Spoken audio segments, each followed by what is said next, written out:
everybody, it is Adam from SAMGamers, and while I regenerate health up in that tree, check out the new mod that I just installed. It is called /mine, and I am slowly probably going to die, because I am not having much luck with mobs here. I already used a creeper serpent.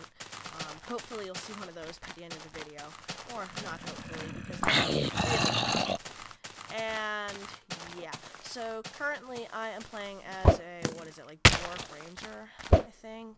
I don't think the race is doing anything yet, so it probably doesn't matter. But I am a ranger. I know that for a fact, because I have a bow and arrows, and you start out with those, so I'm pretty sure that I'm a ranger. I hope. So currently I am hopefully getting away from the skeleton very soon, using my new leap abilities that have been delivered with this mod. This is currently 0.5.3 that I am testing. Oh, not a chicken. And this is the patch where all of the cool stuff got added, like descriptions, the ability to make a second world, which wasn't doable in the first couple of iterations of this mod. For some weird reason, Java hung up whenever it displayed a switching worlds message, which I'm assuming means there was a bit of an error in actually switching worlds. Who knows what that bug was about, but it's gone now, so that's good. And descriptions for everything, as I may or may not have said, got added in. So instead of having a small, terse description name, you actually have the full fleshed out description, which can really help, because I didn't quite know what the stats were all about before, and now I do. So I am currently on the run, and let's see if I can get up into a tree. Nope. I forgot the ability to leap in midair. Probably should be able to. You can leap in water, which kind of baffles me. So, why not air? And, yeah. I'm not quite, enthused with that aspect of this ability. But, overall, this, came in pretty well. I played, 0.5.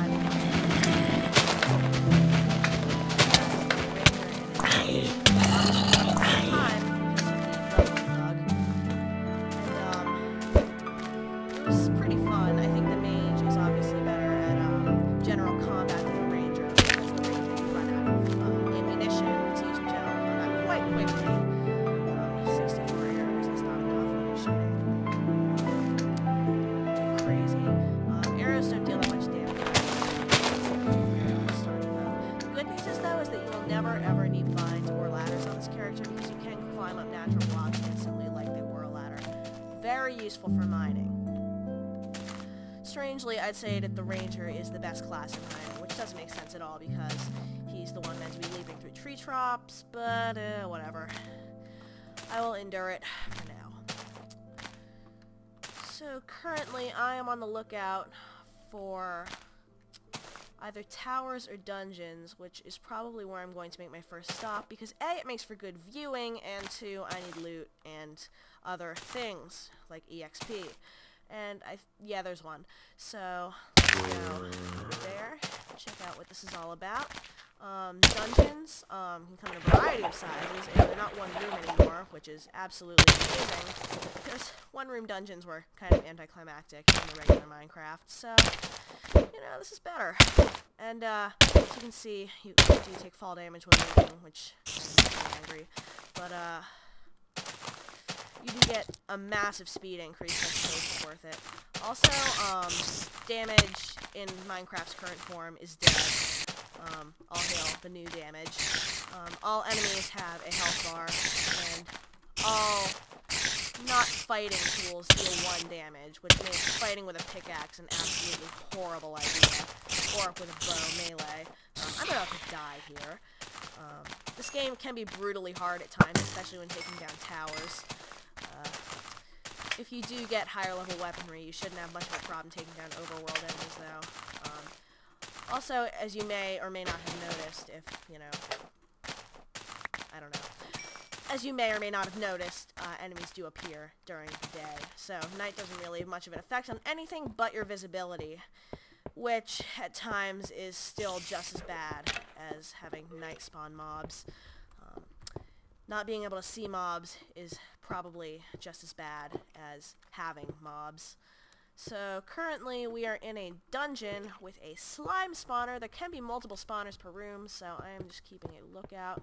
I believe you can zoom in with tab or caps lock or one of these buttons. Control, that's it. Which provides a nice view, especially for ranger or mage, because range attacks, obviously, while they do have a degree of random spread, and be that a fairly large degree of random spread, it's still helpful to know, at least somewhat, where your shots are going, which does help. As for the abilities of the ranger, speaking of his shots, the lightning shot is by far the best one. Hands down. It does that. You can pretty easily say it's the best one. Among the contenders, though, are the explosive shots that I like for mining. Who needs picks? The triple shot, which is ridiculously wasteful. Why would you ever use that unless you were completely surrounded?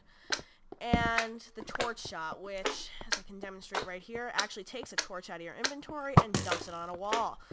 I believe that this ability in 0.5 was bugged because I actually thought that it was just an ability to catch enemies on fire. But no, that's it's not a clone of lightning shot. That's good. So it is helpful now in some situations. Also, sadly, you can't blow up mob spawners. I was very sad with that. Pretty much the best strategy for ranger right now is to stand on top of things and gun people down with your lightning strike. All other tactics are okay, but they don't deal that much damage, and, you know, arrows are a thing, and you don't want to waste those, and I think I just get shot, so there's probably a skeleton somewhere, and let's jump over there, why not? Whee! Also, you can't climb unnatural blocks. Stated the obvious here, probably, but you can't cheat your way through dungeons, which made me kind of sad when I first figured that out. Also, you can't shoot without a bow, just, also, lightning shots do leave fire sometimes, which can affect your loot if it does burn. Speaking of fire, it's been made a lot less horrible. Back when lava used to be the better part of your health, it was always fun to get trapped in lava. But since it's being used in dungeons, I'm going to say quite liberally now, lava only does take off a little bit of your health when in it. I believe it's around 3 to 4, and the burning has been reduced drastically. It only lasts for 1 or 2 ticks, which is quite awesome, and that might even just be lag. It might be out entirely. Hopefully there isn't much lag, though, especially in single player, because I dread what multiplayer will look like. Especially if this goes over well, I might set up some kind of thing for multiplayer. I'm not quite sure, though. So, we'll see. Currently, I'm trying to find the exit to this room. Quite unsuccessfully, might I add. You can break... Oh, well, it's been concealed, that's why. You can break the, blocks that make up the platforms of the dungeons, but you can't break the wall of the dungeon. It is bedrock, essentially. So don't even try. I recommend this class more if you find yourself in a defensive situation, because while flanking the enemy push usually works, sometimes it's better to have a more combat-ready option, especially if your primary runs dry. The grenade